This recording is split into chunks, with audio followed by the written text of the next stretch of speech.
मोठ्या राजकीय टॉपने आपण बातम्या बघूया।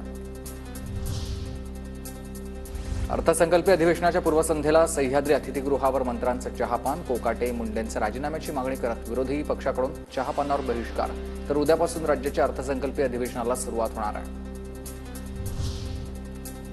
अर्थसंकल्पीय अधिवेशनाच्या पार्श्वभूमीवर सरकारकडून चहापानाचं आयोजन, विरोधकांचा मात्र बहिष्कार। सकारात्मक चर्चेसाठी विरोधकांनी संधी होती, मुख्यमंत्री फडणवीसांचा टोला।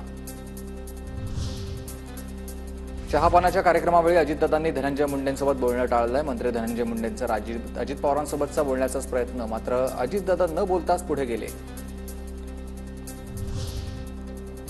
फडणवीसांची आणि माझी खुर्ची बदलली पण अजितदादा फिक्स आहेत। मुख्यमंत्री पदावर शिंदेंची मिश्किल टिप्पणी, तर तुम्हाला खुर्ची फिक्स ठेवता आली नाही, मी काय करू? अजितदादांची ही शिंदेंना कोपरखळी।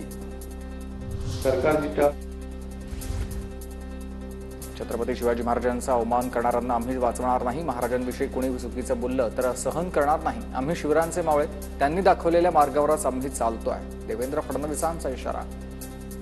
छत्रपती शिवराय हे आमचं आराध्य दैवत आहे आणि कोणीही त्यांच्या विरुद्ध चुकीचं बोललं तर कारवाई होणार म्हणजे होणारच। आम्ही तिघही मुख्यमंत्री उपमुख्यमंत्री म्हणून नाही, छत्रपती शिवरायांचे मावळे म्हणून या ठिकाणी काम करतो।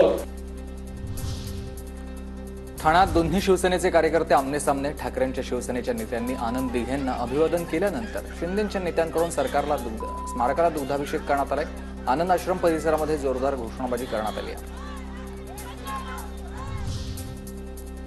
उपमुख्यमंत्री एकनाथ शिंदेंच्या बालेकिल्ल्यातून ठाकरेंच्या नेत्यांचा महाराष्ट्र दौरा सुरू। आनंद दिघेंच्या पुतळ्याला पुष्पहार अर्पण करून दौऱ्याला सुरुवात झालेली आहे। संजय राऊत, विनायक राऊतांसह ठाकरेंच्या नेत्यांच्या सभा होणार आहे।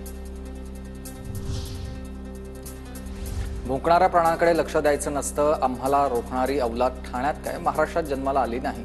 ठाकरेंच्या नेत्यांच्या ठाणे दौऱ्याला विरोध करणाऱ्या शिंदेंच्या कार्यकर्त्यांवर विनायक राऊतांची टीका।